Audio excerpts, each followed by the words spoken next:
여러분 안녕하십니까? 최병환 장로입니다. 평안한 하루들 되셨습니까?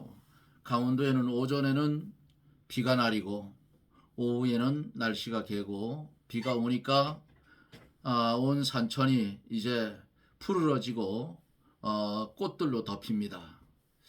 이 봄을 이렇게 여러분들 바라보면서 우리에게도 신앙의 봄이 찾아오면 얼마나 좋겠는가 하는 생각을 해봅니다. 이제 말씀 보고 함께 기도하고 하나님의 말씀을 듣습니다.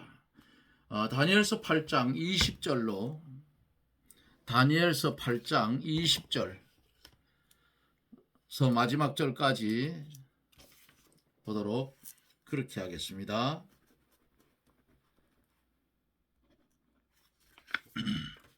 다니엘서 8장 20절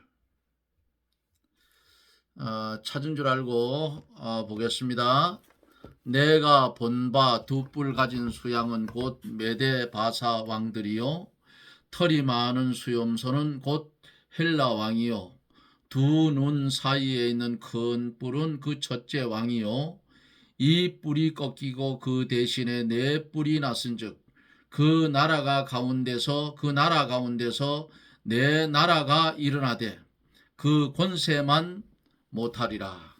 이 내 나라 마지막 때에 패역자들이 가득할 즈음에 한 왕이 일어나리니 그 얼굴은 엄장하며 괴훌에 능하고 그 권세가 강할 것이나 자기의 힘으로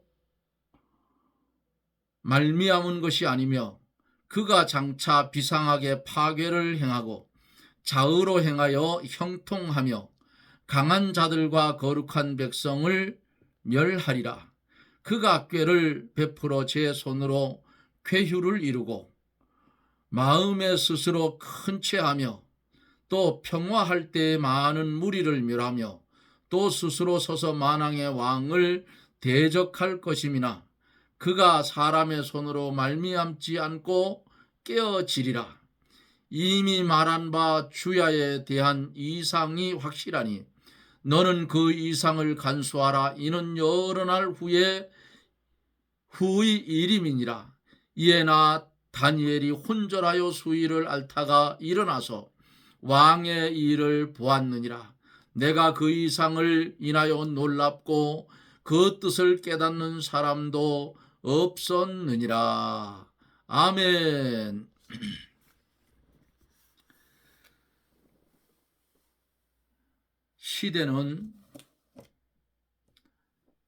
시대를 보면 강한 자들이 나왔다가 그것보다 더 강한 자들에게 짓밟히고 또 짓밟힌 자가 또 다음 이어지는 나라에 짓밟히고 이렇게 역사는 전쟁이 끊임없이 계속되고 있죠. 오늘날도 계속되고 있어요. 중동 쪽을 보면 계속 포성이 멈지를 않고 계속 포성이 울립니다. 러시아와 우크라이나 말이 자꾸 꼬이는데요. 그 전쟁도 성경에 보면 하나님의 허락이 없이는 안 된다 그 말이에요. 하나님의 허락하에 되어지는 겁니다. 오늘 본문 속에서 보면은 양과 염소의 뿔들의 해석에 대해서 말씀을 하고 있어요. 다니엘은 알기 어려운 상징들을 사용하고 있는가? 왜 사용하느냐? 다니엘이 미래의 사건을 묘사하기 위해서 상징들을 사용했지만 사실 다니엘 시대에는 이 상징들이 지금보다는 쉽게 이해가 됐어요. 그 시대 사람들은 뿔 혹은 짐승, 종종 권력이나 권세자들을 상징한다는 것을 알고 있었어요.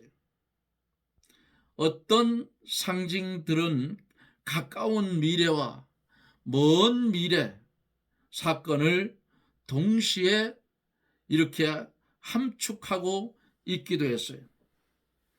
또한 다니엘은 사악한 자들의 이해를 막는 수단으로 상징을 사용했을 수도 있어요. 그러나 이 상징은 이해하기 어렵지만은 상징과 같은 비유법을 사용하지 않고 미래의 계시에 대해서 혹은 하나님의 모습에 대해서 말할 수 있었겠는가. 또한 그러한 예언의 핵심을 이해하기가 다니엘에게는 어렵지 않았어요. 왜? 하나님이 주시는 지혜와 총명이 있었다 그 말이에요. 세상에 어떤 권세도 하나님의 완전하고도 영원한 왕국의 수립, 이것은 방해할 수가 없다 하는 것을 볼 수가 있죠. 이 양과 염소의 해석, 두 뿔 가진 수양은 메대 바사 왕들입니다. 그 다니엘이 느부갓네살 왕의 꿈을 해석할 때에 머리는 뭐라 했어요? 머리는 금이요, 가슴은 은이요, 배는 놋이요, 다리는 철이요, 발은 얼마는 철이요, 얼마는 진흙이라 했어요. 머리는 바벨론이요, 가슴과 팔은 메데바사요, 배는 놋이라고 했는데 헬라요, 다리는 철이라고 했는데 로마요, 동로마요, 서노마요. 10발가락, 얼마는 5은 진흙이고 5은 철인데 요것은 마지막에 계시록에 나타나는 적 그리스도 국가, 무서운 짐승이라 했잖아요. 성경에 그렇게 읽었죠. 이렇게 이 바벨론이 망하고 메데 바사가 거기 승리해서 접수를 하고 또 그 다음에 헬라가 일어나서 메데 바사를 점령을 했어요. 여기 보면은 털이 많은 수염소라 그랬죠. 이 털이 많은 수염소는 뭐라 했어요? 헬라 왕이요 그랬어요. 이 헬라 왕은 누군가? 헬라의 왕은 그 두 눈 사이에 있는 큰 뿔, 요것은 헬라 왕인데 헬라의 알렉산더 대왕을 가르쳐서 말씀을 하고 있어요. 구약 시대에 보면은 하나님이 이상 가운데 보여주는 이런 일들은 혹은 짐승으로 비유해서 보여주고 있어요.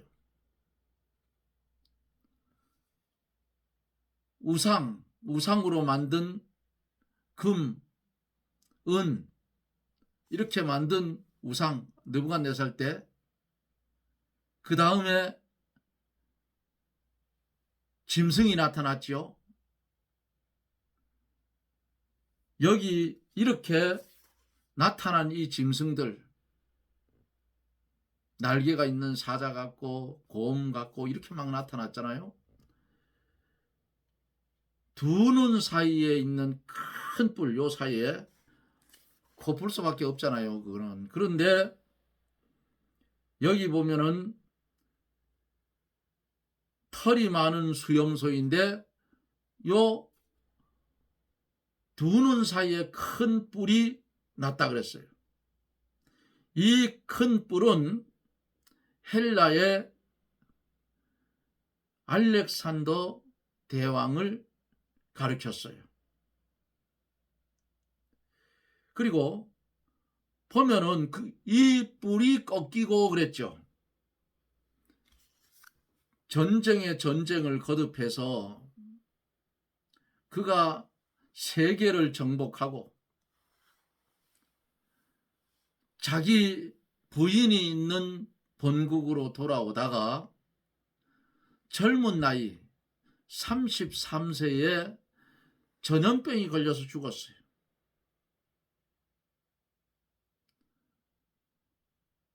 33세의 젊은 나이 30대 전 세계를 제패할 수 있는 그런 능력의 사람이었는데 그도 아무리 용맹스러워도 눈에 보이지 않는 전염병에 걸려서 죽고 말더라 그 말이에요.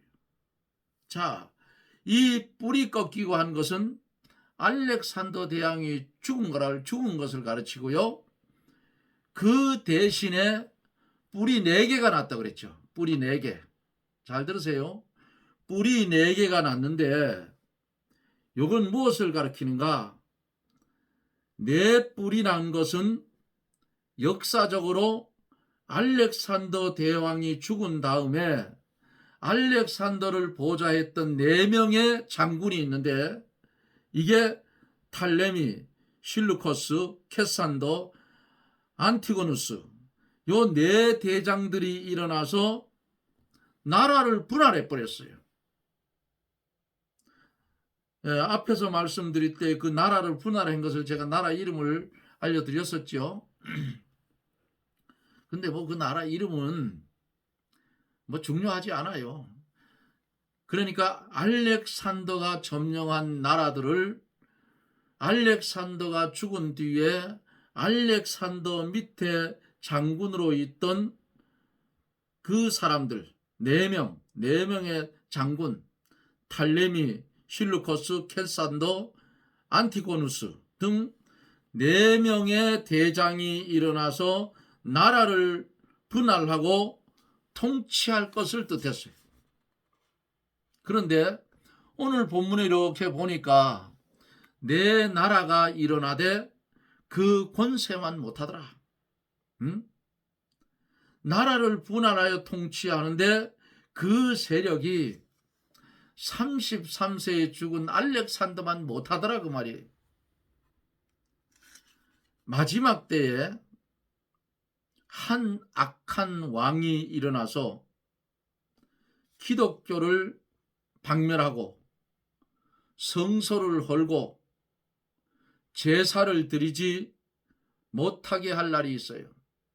거룩한 곳에 미운 물건이 선 것을 보거든 읽는 자는 깨달을진저 그랬어요. 어제 목사님들이 다른 교회에 모여서 각 분과별로 이렇게 회의를 하고 회의하러 가는 도중에 리조트에 갔다가 그리로 가야 된다 해서 제가 혼자 이렇게 그러니까 같이 가자고 해서 목사님하고 같이 이렇게 갔는데 가면서 이스라엘 전쟁에 대한 말씀들을 하셨어요. 그래서 제가 이따가 그 이란에서 포를 좀 멋지게 쏴가지고 미사일을 쏴서 이슬람 돔을 박살을 냈으면 참 좋겠다 그랬어요. 이스라엘 예루살렘에 있는 이슬람 돔 아랍 계열들이 섬기고 있는 그 이슬람 그 사원이 옛날 하나님이 성전을 지으라 했던 성전터예요. 성전터, 솔로몬 성전, 스룹바벨 성전, 헤롯 성전. 성전터인데 지금은 이슬람 사원이 들어서 있다고 말이에요. 이렇게 돔으로 이렇게 생겼잖아요. 거기 미사일을 한 방 때려서 아주 박살을 냈으면 좋겠다. 그 목사님들이 웃더라고요. 이스라엘 사람들이 마지막 때가 되면 예루살렘 성전을 다시 지어요. 예루살렘 성전을 짓는데 지금 다른 건 다 복원을 해놨는데 한 가지 못한 게 있어요. 성전 안에 지성소에 뭐가 들어가 있죠? 주일학교 때 많이 배웠잖아요. 지성소에 법궤가 들어가 있잖아요. 법궤. 그런데 이 이스라엘 사람들이 성전을 지으면 법궤가 있어야 되는데 그걸 못 찾았다는 거예요. 법궤 안에 뭐가 들어가 있죠? 아론의 쌍난 지팡이, 하늘에서 하나님이 이스라엘 백성들에게 광야 생활 40년 동안 먹고 살게 해준 만나 항아리. 그 다음에 또 뭐가 있어요? 하나님께서 이스라엘 백성들이 법도를 지켜갈 십계명 돌비. 이 세 가지가 법궤 속에 들어있어요. 그런데 예루살렘이 로마의 공격을 받아서 디도 장군이 예루살렘을 에워싸고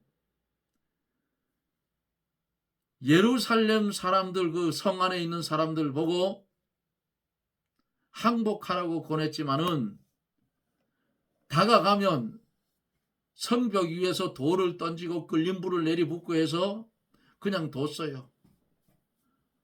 그냥 뒀는데 어느 날 갑자기 쳐들어가니까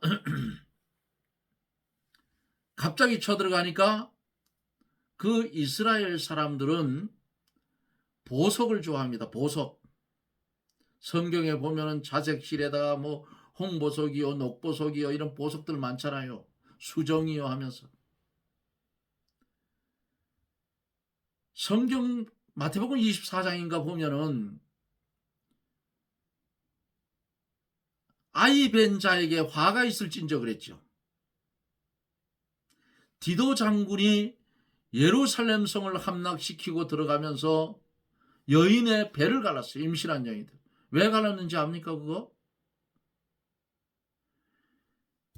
예루살렘 성이 무너지기 시작하니까 여자들이 자기가 가지고 있는 보석들을 뱃속으로 집어넣은 거예요. 삼켜서. 그러니까 물하고 집어넣었으니까 배가 볼록 갈 거 아닙니까? 이것을 아는 로마 병정들이 배만 볼록한 사람 여인들만 보면 산채로 배를 죽여가 배를 찢었어요. 왜? 그 속에 뭐가 있어요? 보석이 있잖아요. 보석. 그래서 임신한 여인의 배를 갈랐던 거예요. 보석 찾으려고. 임신인지 뭐 어쩐지 모르잖아요. 군인들이. 이런 잔악한 일이 그 당시에 벌어졌던 거예요. 그런데 갑자기 예루살렘 성이 함락이 되고 쳐들어오니까 법궤를 가지고 가야 되는데 가져갈 시간이 없었을 거예요. 아마 그렇게 되니까. 그러니까 지금 추측으로는 학자들이 그 예루살렘 성전터였던 지금 이슬람 사원이 들어있는 그 사원 밑에 지하에 아마도 유대인들이 거기다가 묻었지 않느냐 하는 그런 추측들이 있어요.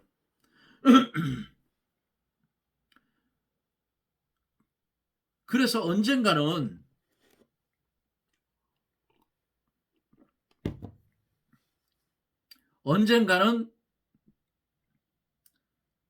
성전을 복원하는데 법궤를 찾아야 되기 때문에 아마 그 사원을 두들겨 부수고 파헤칠 날이 분명코 있을 거예요.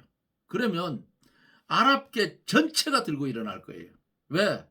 아랍 계열들의 그들의 성지 아닙니까 거기가. 그런데 거기는 하나님이 솔로몬에게 명해서 세워졌던 솔로몬 성전터. 스룹바벨이 포로 귀환에 돌아와서 세운 스룹바벨 성전. 헤롯이 유대인들에게 환심을 사려고 다시 건축했던 헤롯 성전, 이제 마지막 네 번째 성전을 건축을 해야 하는데 법궤를 못 찾았다 그 말이에요. 성전터를 지금 어떻게 할 수가 없는 거예요. 왜? 유대인들은 그 자리를 아주 중요시 여겨요. 그러면 그들만 중요시 여기느냐? 이방인인 아랍 계열들도 자기들의 사원이 있기 때문에 자기들의 성지라고 하기 때문에 아주 귀중히 여겨요. 그거 아마 두들겨 부수고 헐면 저쪽 중동 지역에는 연쇄 반응이 일어나 전쟁이 일어날 거예요.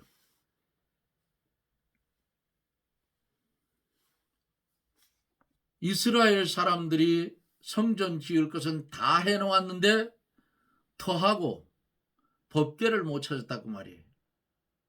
그러니까 아직까지는 주님 재림이 성경적으로 볼 때는 역사적 숫자적으로 볼 때는 지나갔지만은 2000년, 6000년 역사인데 지나갔지만은 그러나 성경에서 예언한 것이 아직도 이루어지지 않고 있기 때문에 지금은 시간이 조금 남지 않았나 하는 그런 생각이 들어요.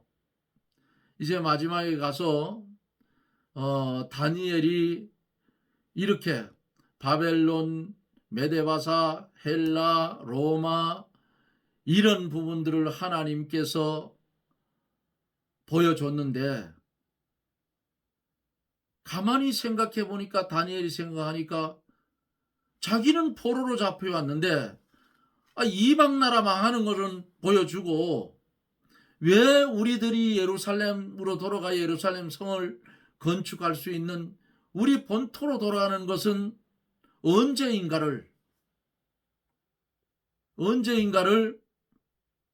다니엘이 21일 동안 금식하며 기도한 것이 뒤쪽에 지금 나와요.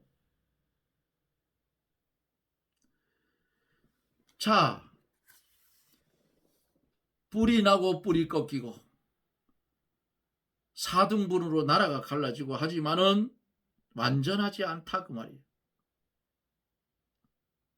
마지막 때에 한 악한 왕이 분명히 와요. 뜨인 돌이 발을 치니까 어떻게 됐어요? 그것은 우상은 부서지고 그 돌이 온 세계를 점령했다 했어요. 그게 뭐예요? 영원히 없어지지 아니할 하나님의 나라라 그 말이에요. 이 마지막 때가 되면은 하나님 성전에 앉아서 자기를 보여서 하나님이라 하는 자가 나타나요. 그 왕은 얼굴이 엄장하고 괴유리능하고 그 권세가 강하지만은 자기 힘으로 말미암은 것이 아니고 마귀에게 받은 거예요. 그가 장차 비상하게 파괴를 행하고 자위로 형통하고 강한 자들과 거룩한 백성들을 닥치는 대로 잡아 죽이고 또 거짓 권능으로 모든 사람을 복종케 함으로 보기에 형통한 것 같이 보이고 거짓 평화와 기회를 타서 거짓으로 많은 백성을 망하게 하고 만하게 하신 하나님을 대적합니다. 그러나 종말에는 하나님의 손으로 말미암지 않고 하나님의 심판에 의해서 망하고 하나님의 심판에 의해서 그 나라는 깨어져 나갈 것입니다. 이런 것을 본 다니엘이 뭐라고 했어요? 이 일에 나 다니엘이 혼절하여 수위를 알았다 그랬어요. 얼마나 기겁할 일이냐 그 말이에요. 그것을 보면서 다니엘이 그만 기절했다 그 말이에요. 그리고 수위를 앓다가 일어나서 왕의 일을 보았고 그때 그 뜻을 깨달은 사람은 다니엘밖에 없었더라. 그 이유는 그것을 봉해 두었다가 그 봉한 것이 열릴 때, 즉 그 일이 이루어질 때에 성도들에게 알게 하여 주실 것이기 때문입니다. 모든 진리는 그 내용이 이루어질 때에 그 뜻을 잘 깨닫게 되는 거예요. 하나님은 한번 약속하고 언약하면 반드시 이루십니다. 사랑하는 여러분, 그날이 오기 전에 또 우리 육신의 장막이 죽기 전에 어떻게 살아야 돼요? 믿음으로 살아야 된다, 그 말이에요. 행함도 믿음으로, 기도도 믿음으로, 우리의 삶 전체가 다 믿음의 삶이 되어져야 돼요. 오래전에 시찰에서 하는 부흥회를 참석하러 갔어요. 예나 지금이나 머리는, 제 머리는 요 모양하고 똑같습니다. 아주. 양복을 입고 딱 가면 목사님들이 교육자입니까 하고 물어요. 그런데 부흥 강사님이 저를 와서 어깨를 탁 치더니, 그거 부흥회 하던 예배 드리는 중간에 물어요. 주의 일이 뭐냐고. 그러니까 제가 이렇게 복장을 하고 있으니까 눈에 딱 띈가 봐요. 저기 있는 저 어느 교회 누굽니까 물어서 어느 교회 안수 집사입니다 그랬더니 하나님의 일이 어떤 게 하나님의 일입니까? 그래서 교회에서 하는 일도 하나님의 일이지만은 내 삶 전체가 주의 일입니다 하고 대답했더니 강대상을 땅 치더니 그 말이 맞습니다. 그래서 자랑하려고 하는 게 아니에요.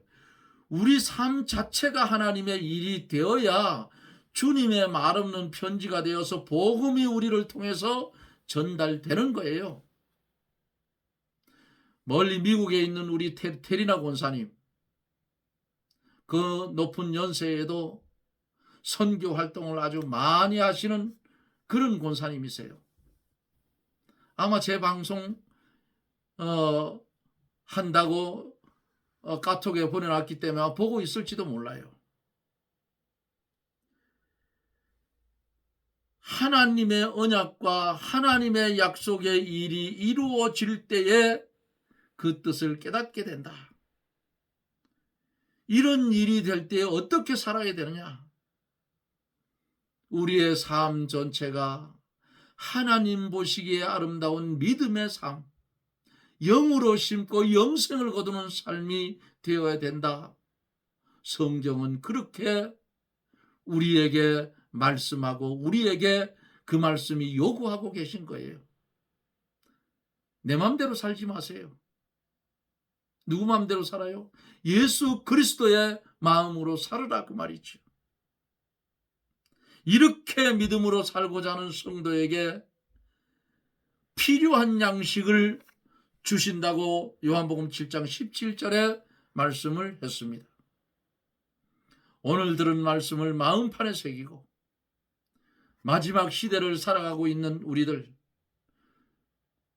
종교생활 하지 말고 믿음생활 잘하여서 하나님 보시기에 아름다운 성도들이라고 칭찬받는 하나님 보시기에 좋은 아름다운 성도들이 다 되어지시기를 예수님 이름으로 축원합니다. 아멘. 기도합니다. 전능하신 하나님, 은혜를 감사합니다. 오늘도 은혜 주셔서 다니엘서에 있는 말씀을 통하여 시대의 변천을 보게 하시고 마지막 때에 일어나는 일들을 다니엘 통하여 보게 하셨고 그가 얼마나 그것을 보면서 두렵고 떨렸는지 기절했다고 했습니다. 수일 동안 알았다고 했습니다. 하나님이여, 우리에게 주님 믿는 더 큰 믿음 주어서 순교자적 신앙을 가지고 아버지 이 땅에 사는 날 동안 하나님을 영화롭게 하며 그를 영원토록 즐거워하는 삶이 이어지게 하여 주시옵소서. 병든 자 고쳐주시고 근심 걱정 많은 자 말씀으로 위로하여 주셔서 주여, 주의 말씀을 중심 삼고 협력해 선을 이루게 하여 주시옵소서. 예수님 이름으로 간절히 기도드리옵나이다. 아멘. 여러분 고맙습니다. 네, 저는 또 내일 여러분들을 찾아뵙죠. 내일 뵙죠. 샬롬.